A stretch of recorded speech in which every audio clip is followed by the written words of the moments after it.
MARTINSAMUEL, we deserve everything we get for Wembley chaos.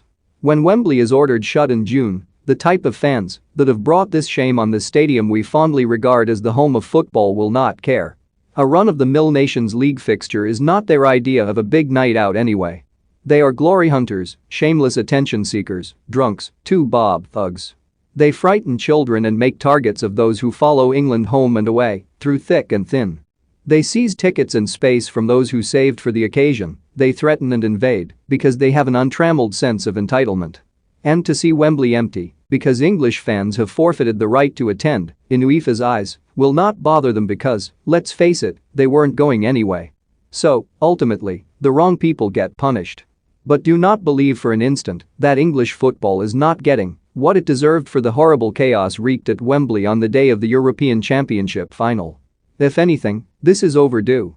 There is a complacency around our game, from the top down. Hooliganism is something that occurs elsewhere, usually Eastern Europe, like racism. Even the law enforcers play it down. The first meeting of the Security Advisory Group for the summer's Wembley fixtures took place on June 4 and was attended by one member of the Metropolitan Police Force, a lowly sergeant. At the post-riot debrief on July 20, there were 6 from the Met, including a chief inspector. Let's not pretend organizational competence is not again part of the discussion here. Laughably, the Football Association too are briefing that they are disappointed with UEFA's decision, despite Chief Executive Mark Bullingham previously having described a 6-hour siege by lawless yobs. The FA have lost control of the area around the National Stadium, which has been aggressively developed by property investment company Quinton. They are also in denial about behavior and warning signals in the matches before the final.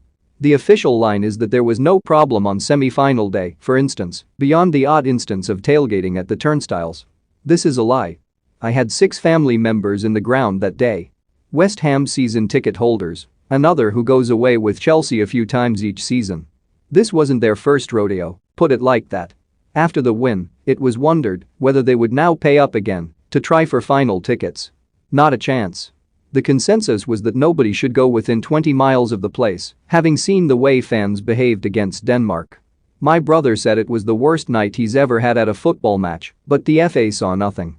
So now Wembley shuts, and maybe not for the only time, if UEFA decide to take a dim view of future misdemeanors as well as past crimes. It won't matter to the firework up the Fundament Brigade, but it's a new